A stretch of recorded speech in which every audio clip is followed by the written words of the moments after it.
Mbote bande konanga congolais, comme nanga Alicia, mais possible bingai. Alors, lelo lisolo yo, nakobeta ango toujours na lingala. Pourquoi nakobeta lingala, masolo na lingala? Parce que na yo pratiquer lingala. Non, non, ça c'est des blagues. La vérité, nazo beta lisolo na lingala parce que le linge sale se lave en famille. Boyebi kaka ndenge na lobaka masolo mususu eza kitoko te bato ekolo mususu bayoka mikaka tono nakamoye le kaka na communauté la biso eza kitoko te eza fierté te donc yango wana na betaka masolo na ngai na lingala lingala na ngai eza ka boye bomeka ko comprendre bomeka ba traducteur na yebite ndenge bokosala lingala na ngai eza boye na botama na poto ndenge na sila yebisa bisno na kola na Canada donc na yebi na ngai lingala na ngai na yekola ngo na nzela et ça veut pas dire que je suis rwandaise moto yo alingi ko noyer chien na ye a kosaka ke chien na ye a swaka mais c'est pas vrai naza rwandaise te naza congolaise naza mongo mais lingala na ngai na yekola ngo na poto na Canada na nzela na banze monenge na yebisa bino alors lingala na ngai ça donne ce que ça donne voilà et c'est ça donc l'important c'est le message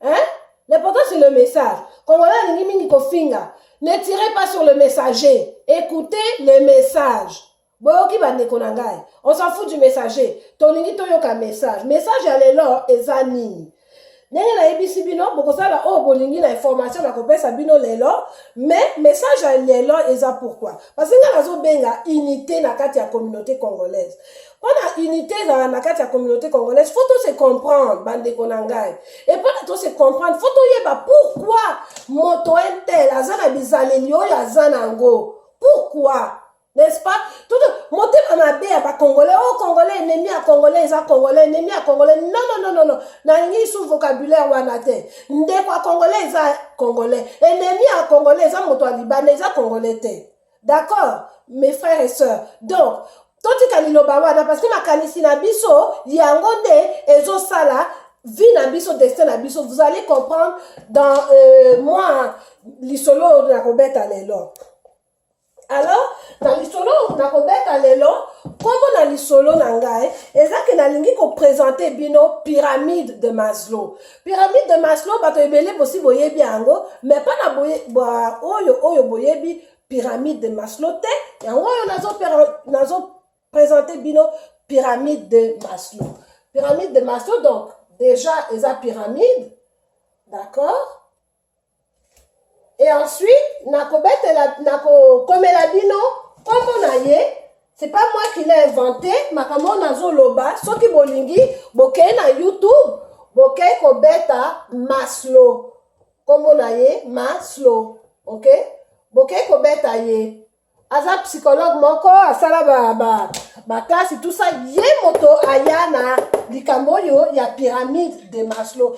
Pyramide de Maslow, eza na 5 étage. Si on a koye babiso, na koye bisabino, c'est quoi? Et pyramide wana, bon, d'abord, nasa on a 5 étages. Bon, après, on koye bisabino. Donc, 1, 2, 3, 4 et 5. Kuna likolo. Et pyramide oyo, eza nini en fait? Eza pyramide. Il y a ba besoin ya moto. Moto nyonso na mokili aza na ba besoin. Des besoins. Hein? Kolobate onga na samelaka. Nga na vivaka selon les Christ et non selon la chair. Nga na vivaka okosi. Chair na yo, ça la 1 minute sans qu'on respire. Kanga pe banao pendant 1 minute. Pendant 3 minutes, bon, il y a que bisanga que yo au vivaka selon la chair au vivaka selon les Christ selon ce qui n'est pas. Mais quand on solo pendant 3 minutes, après tu solo là. Vous comprenez? Donc moto nyonso aza na ba besoin wana. C'est ce qu'on a moto na mokilio depuis bébé au botami na minute avant même obima na libuma mama na ko bima na libuma mama na ti kokola na ti kokufa na tu as ces besoins-là. Maintenant, tu tiens en hiérarchie, c'est-à-dire du plus fondamental jusqu'au... C'est toujours nécessaire, mais c'est facultatif, mais l'être humain va... Être humain, nous sommes alignés comme Awa. Besoin comprendre. Et ça fondamental. Donc, nous allons expliquer, Bino. Les premiers besoins de l'être humain, n'est-ce pas? Ce sont des besoins physiologiques. Bon, na lingala, bon, vocabulaire, et ça la capé physiologique. Bon, munokwamboka, et ça la capé makanisi na biso, parce que besoin physiologique, ce qui te lobby ango na lingala, et ça va besoin en zoto. Bon, que ça sonne mauvais na lingala. Besoin en d'autres comme likaya ou bien masanga ou bien ils ont besoin en d'autres, mais non, en vérité il a besoin physiologique nako citer bino nano ba besoin ou bien expliquer ka moko na moko hein. Bon, d'abord na ko expliquer biso ba besoin physiologique ya moto na mokili depuis à botama ti mokolo ko quitter mokili oyo. D'abord le premier besoin moto nyonso na mokili, il faut alia. D'accord? Donc on a dit manger. Wana mwana na ngai na baninga na ye bazo bima bazo kota bakoyoka ngai na. Ça c'est autre chose. Donc manger. Moto nyonso na mokili, il faut amela. Donc boire et manger. Vous voyez non? Moto nyonso na mokili olinga te, il faut lala. Vous savez ça? Bano yo na ibisi bango bien, hein? Un instant. Ce qui boyo ki li kamwe bimiawa, la bano yo. Ok, lisanga ba epike na zo sa vidéo. Bozi langai. D'accord. Donc, ndenge nazaki koloba, désolé pour le moment. Ndenge nazaki koloba, alors manger, boire, dormir. Et ni respirer, kopema, respirer. Et ça peut avoir besoin fondamental au linga te, au sambela kate, au bala te, au sab n'a pas besoin au lieu. Donc on a parlé des besoins fondamentaux. Donc on a dit manger, dormir, respirer, boire, se vêtir. Bon, moi Nicolas Tabilamba, eza te que eza luxe. Oui, c'est vrai, ce qu'on a le Versace et tout ça. Mais l'être humain, il faut la telamba, il faut la dipanzoto. Pas seulement pour dans les sous ada et efto que n'est ta bilamba. Non. Pour pendant ba insecte, ba ngungi, ba piqué yote, ba lia yote. Et pendant intempérie, mboula, moi, malili. Donc l'être humain, il faut la telamba, il faut protéger l'opposé. Ce qui est moyen te. Donc eza te que ngana sambelaka. Eza vraiment que d'accord. Donc ce sont les besoins que être humain nyonso est-ce que na bosanyelo comment et évidemment un des très importants besoins aussi kozala ndako, kozala na abri, une maison, se loger. Moto nyonso na mokili, toza banyama te. Ata toza ba nomade, ata to changeaka quartier tous les, c'est pas grave. Moto nyonso aza besoin ya ndako. Pona kolala. Eza la bikok, eza la palais, ça est l'autre côté. Moto nyonso aza besoin ya ndako. Donc, moto na mokili, les besoins fondamentaux, manger, boire, dormir, respirer, se vêtir, se loger. Kolate lamba, komela tout ça. Vous voyez donc. Alors, moto na mokili, il faut asa la ba besoin oyo. Ce qui moto na mokili, à remplir dans nos ba besoin oyo te. Hein? Et ça pas si ponaye, pona mata étage. Étage siko yo na étage supérieur. Et donc on ni tozo zwa na étage supérieur. Na étage supérieur awa, on a l'autre besoin fondamental, moto na mokili. Aza na besoin wana. Bolinga te. C'est fondamental. C'est quoi ce besoin-là? C'est le besoin de sécurité. Sécurité. Le besoin de sécurité. Qu'est-ce que c'est le besoin de sécurité? Besoin de sécurité est un peu plus complexe que besoin physiologique. Besoin de sécurité, d'abord sécurité, mais ils ont vivre dans un environnement stable. Au moins, un environnement stable oyebi ke okendeke classe na okendeke mosala na yo eza makambo eza stable autobus elekaka na l'air oyo train elekaka na l'air oyo environnement stable environnement prévisible ndenge na lobby ezaka boye du lundi au vendredi mosala donc même tolobaka même mwana mpona développement ya mwana aza besoin ya routine.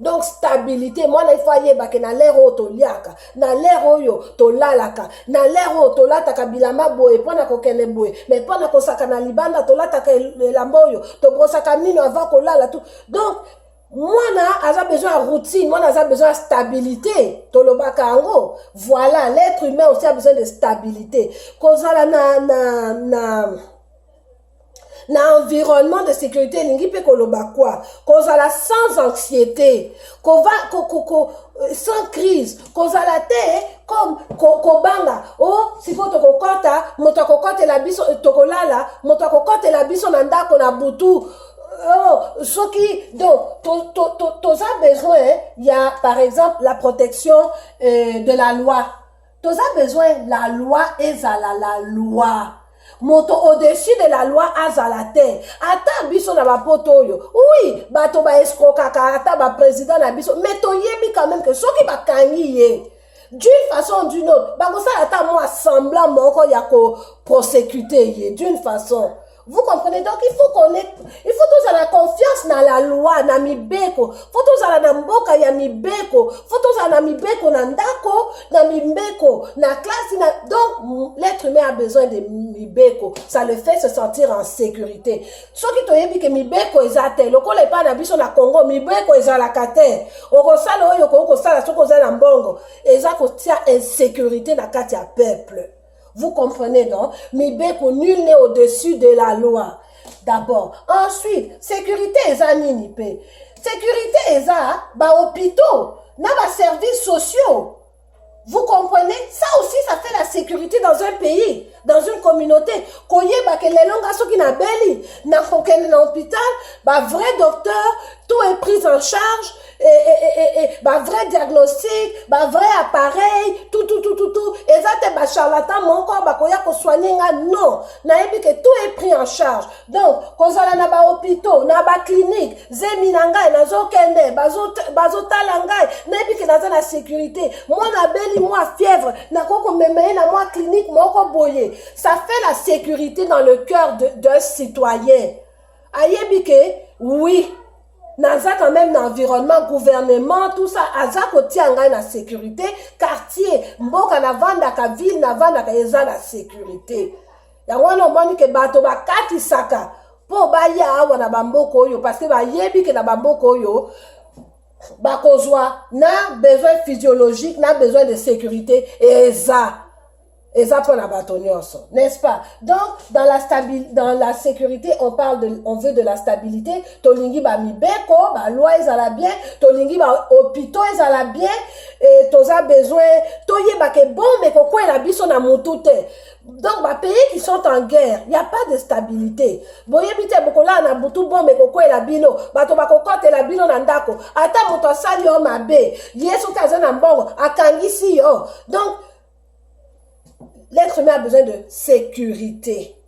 Être humain qui vit dans l'insécurité trop longtemps, à koko belle maladie à liboma, à koko développer toutes sortes de troubles. Mwana, oya akola na insécurité na kata famille na ye. Ayebi ke moto ya beta kanga, nyoko la kanga. Mwana wana kokola na toutes sortes de troubles. Toutes sortes de troubles. Parce que ce qui a yoki ka makelele moko, asutu ki abangi. Ça, parce qu'il a grandi dans l'insécurité, moi na wana normal te. Bon siko bokanisa, ba shege na biso ndenge bazo kola na mboka.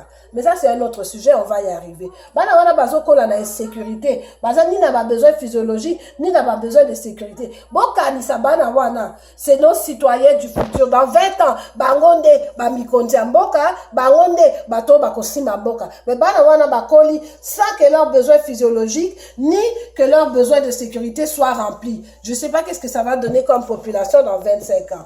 Mais, wana ezala qui sécurité. Le prochain besoin, ceux qui ont aussi besoin de sécurité. tokomi na un besoin qui est tout aussi important. Ndenge na yebisi bino awa ba besoin oyo eza ba besoin fondamental. Donc olinga te, oza nango na besoin.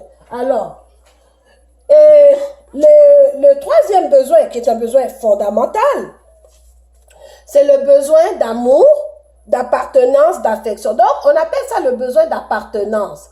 Tobengango appartenance. Mais dans les besoins de appartenance, dans ce besoin-là, tenance,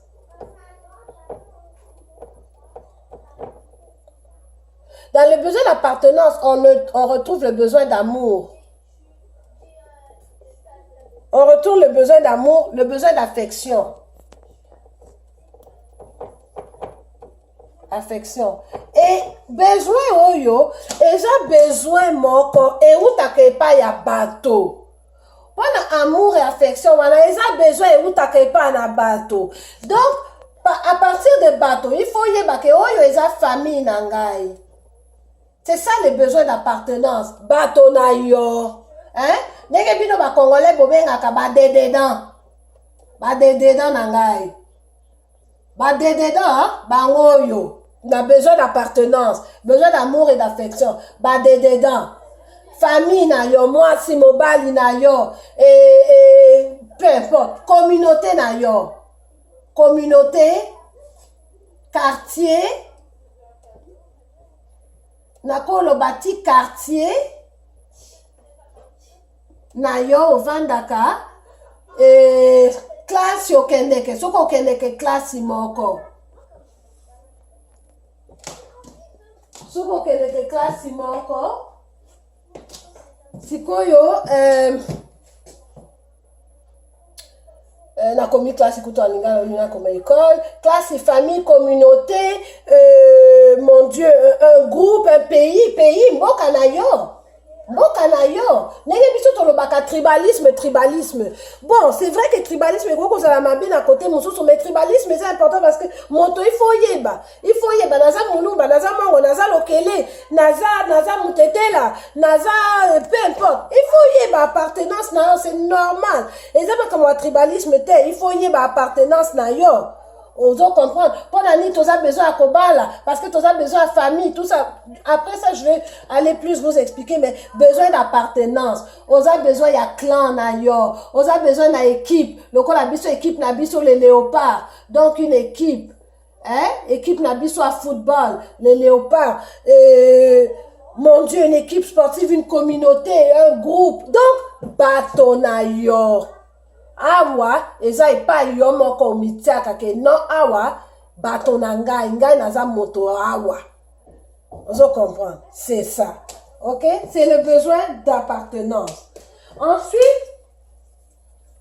tous les camo amouke, toza awa na le besoin d'estime. Le besoin d'estime, un besoin qui est très important. Très important. Omani?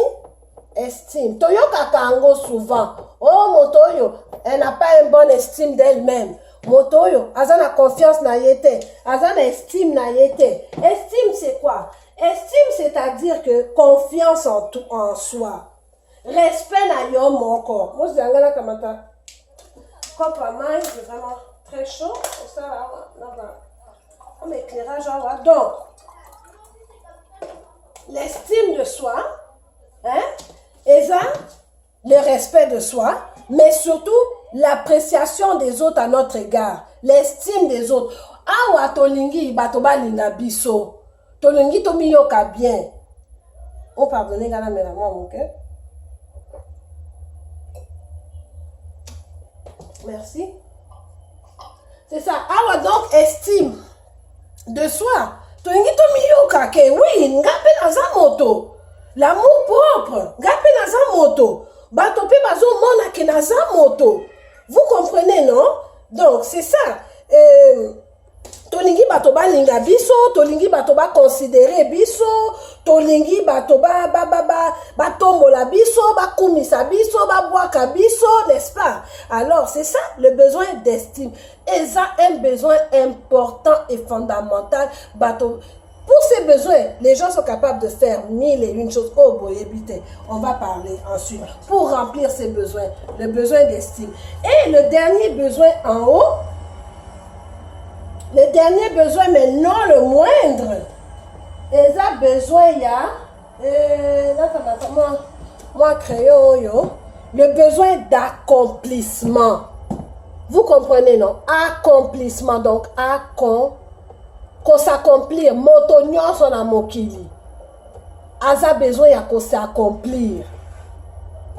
Les gens les plus accomplis dans mokili yo, eza bato yo, toyo kakabango mingi na lokola bato ba yembaka, bato ba salaka dans le milieu artistique, dans le milieu du sport, dans le milieu, je peux dire, donc c'est ça. Na yeki koloba milieu médiateur. Parce que pour moi ni biso congolais to BBC comme on a média. Non to BBC yango vraiment. Donc na yeki koloba te bato média parce que bato média ou bien toi tu as média ya solo. Mais ba média on a ya Facebook. C'est pas les médias, ça, pardon. Bon, ça, c'est pas des médias. Ça, c'est n'importe quel moto X, Y, Z. Songolon Pakala, Alphonse, Oyavan, Nakakuna, Nasuka, Yakuna, Nakwe, hein? Ayebi attaque au commentaire, ayebi l'autre côté, mais Azwa qui quand même $100 à quelqu'un qui consomme maman appareil. Depuis mon colon, Alphonse a son bas appareil. Alphonse a comme un moto média.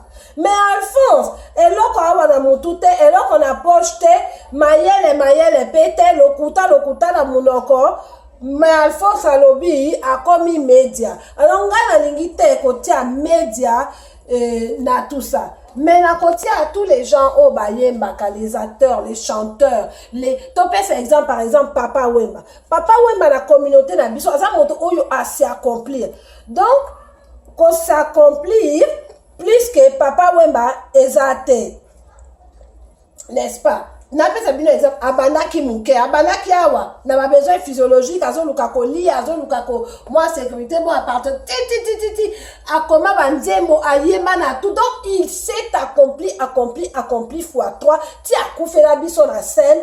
Donc il n'y a pas un plus beau liwa, il n'y a pas une plus belle vie, il n'y a pas un plus beau accomplissement que au papa Wemba ala kisibiso nenge à s'accomplir na art na ye ti mokolo na ye aliwa azaki ko yemba azaki ko sala art na ye. Maintenant pourquoi accomplissement est très important?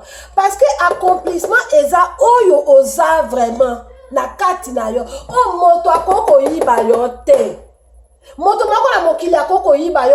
que tu es quand tu t'accomplis. C'est-à-dire, n'a expliqué Bino. D'abord, Ponani n'a expliqué Bino pyramide oyo. Parce que la lingi kolobana Bino boye. Que derrière chaque action, hein, il y a un besoin. Besoin et outil na nini et outil na action. Ce qui osan moto na mokili aza kosala action ozo mona pona ni moto oyo na mokili oyo azala kaboye alukaka besoin na ye moko ezala atteint moto ana alukaka besoin peut-être okutani na moto moko to banana ba exemple moko ya moi facile to banana exemple ya moto oyo azo yiba oh moto oyo moyibi ayibaka ngai ashafa kalikaka na zando awa ayibaka ashafa kalikaka na zando ayibaka mais parce qu'il a un besoin à remplir. Avant moto mabete remplir besoin na ye physiologique bon moi na ndenge moto ana ko changer. Comment il a changer immédiatement? Parce que tu as rempli son besoin de manger. Pesa moto wana, oyo lobi aza moyibi. Aza vagabond, abeta kabato yiba kabasakoche ya basi na butu. Akota kana bandako na butu. Aza kuluna, aza kuluneur, aza boy, aza moyibi, aza boy. Pesa ye, Atabela ka butu, asaka soki nini, soki. Remplir ma besoin na ye physiologique. Pesa ye ndako. Pesa ye eloko akolia. Pesa ye epai bilamba ya propre. C'est pas obligé d'être des marques. Pesa ye bilamba propre. Kaka alata. Okomona ndenge moto ana ko changer. Moto ana ko changer ko. Oh moto ana azaki lokuta, moto ana azaki moyibi. Atika moyibi. Bien sûr katika moyibi. Parce que moto ana azaki koyiba pour remplir, il faisait des actions qui l'aidaient à remplir un besoin. C'est pour ça. Mais sinon, il n'a pas besoin de voler, tout ça. Besoin de sécurité. Hein? Batona mokili. Batona ba besoin. Au commande peut-être que motomoko boye. Aza, bon, na topé cet exemple na Congo. Botia ba fe na bandako. Ba baro, ba fenêtre. Ba baro na ba fenêtre. Bongo boza na ba lopango na bino aminene. Bongo na ba lopango. Boti ba. Comment on appelle ça? Boti, bon, un instant s'il vous plaît. Que derrière chaque action, il y a un besoin. Donc voilà, au fini bouton. Voilà, ok. Que derrière chaque action, il y a un besoin. Vous comprenez? Voilà. Donc, moto peut-être beaucoup loba. Mais pas la moto yo. Aza, comment dire? Besoin d'appartenance, c'est exemple. Aza, quel exemple on peut donner pour un besoin d'appartenance? Moto yo aza koluka a besoin d'appartenance. Mais moto yo ndenge tolobaka tribalisme, ils ont besoin d'appartenance. Ils ont besoin koyeba ke outi na ekolo moko boye. Oza moto moko boye na groupe moko boye. Oza na équipe ya football, oza na équipe ya ba mama makambo, oza na moi modiki na. C'est le besoin d'appartenance qui est très important. Et donc c'est ça. Par exemple, les Congolais, balingi kakola ta Versace, balingi kakola ba sapeur comme il a qui ça, tout ça. Ben, alors que tu es bien que certains besoins physiologiques n'est pas remplis, mais il y a ça déjà wakuna na ba Versace, na ba Moschino, na ba tout ça, na ba hein. Pendant nini bato bazaka wa kola ta ba Versace na ba Dior. Et ça estime. Mais estime, et c'est très important dans la vie à moto. Donc, biso ba Congolais, comment to manifester besoin na biso, quelle action to posaka pour manifester besoin d'estime la biso, et ça, kolata ba Versace, ba or, et ba Michael Kors, et Mona Passi. Tout ça, c'est pourquoi? C'est pour un besoin d'estime. Tu as besoin que Batoba koumi sa biso. Tu as besoin, pas la biso congolais, tu as toujours besoin que Batoba boit ka biso. Oh, bois kangai boy. Oh, théâtre. Oh, kofi a bois kangai. Oh, kofi a bois kangai. Engai boy. Engai nzembo boy. Engai nalata kaka Versace. Oh, ngai maître boy. Oh, ngai grand prêtre. Ou bien ko benga ba oh, grand prêtre. Oh, ko flatter bato. Pourquoi? Besoin d'estime na biso.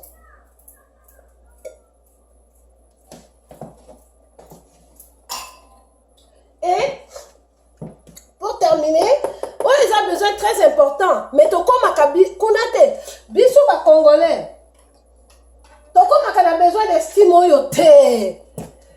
Besoin d'accomplissement yo biso ba Congolais to comme kawanate. C'est quoi ça? Biso ba Congolais. Nani na biso a inventé eloko. Hein? On a inventé eloko, yo moto leite toute la journée. Les inventions. Tout le baka ba invention, hein?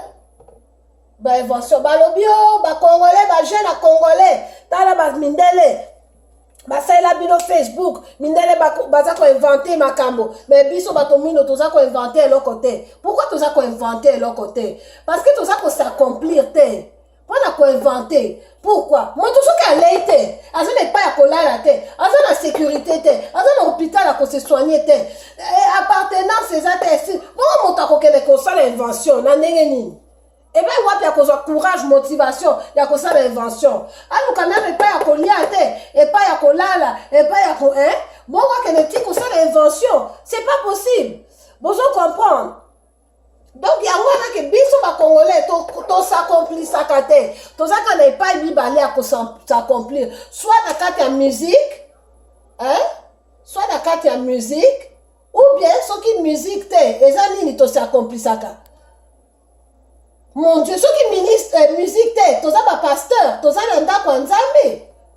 Sinon, à part ça, pas le comme moto monene na Congo. Et ça nini. Ou bien ça politique. Mais, bon, mon akake bato, ba komi awa na likolo. na accomplir. Bazaka surtout bato politique, bazaka médiocre, bazaka bato mabe. Pourquoi? Parce qu'en vérité, ba remplir ba besoin oyote, bazaka na insécurité, bazaka ba besoin physiologique na bango et remplir bien. Na expliquer bino. Au moins ni moto mususu.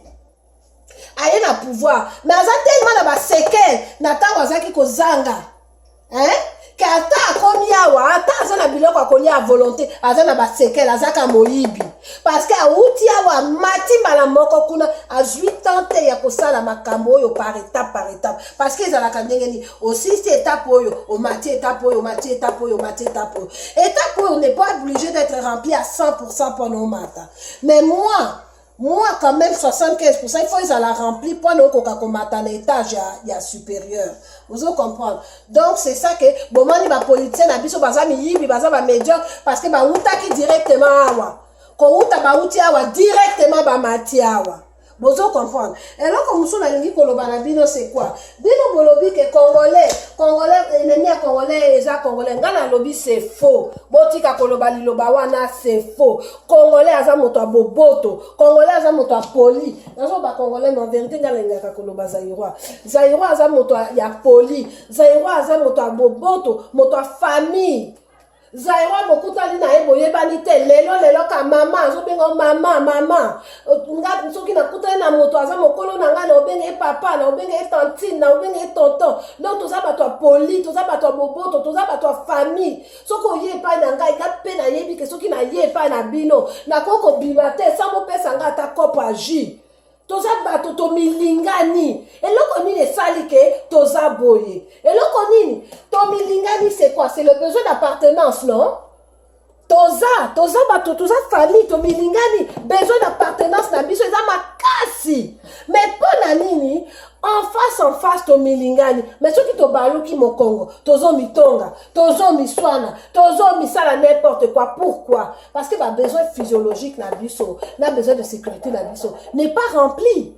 Donc, ce qui ça c'est pas rempli, comment on commande les locaux? Donc, il y a un commande na kati famille, jalousie et zali. Parce que mon ninga mususu, azali susu na problème, na besoin physiologique, besoin de sécurité, à voyage en boka moko boye, à kene kova na poto, azana na besoin yo li susu c'est rempli, à commission qui na accomplissement, y a un moni appartenance, bokomi koyoka ezuma. Congolais lingaka moto amatate, pona ale kayete, parce que Congolais asuka awa na awa kutu Congolais akoma ka awa te Congolais akoma awa besoin d'appartenance pona ni bokomana ke na famille moko ndeko akokamata mobali ndeko na sans même koyoka même une gramme de culpabilité. Pourquoi? Parce que yebi ke ngata nguna kokamata mobali wana ndeko na ngai mobali wana ndeko na ngai akovandisa ngai bien akolia bien akolata bien nakolala epai ya bien akozana ndako ya bien na kozala tout et na kozala sécurité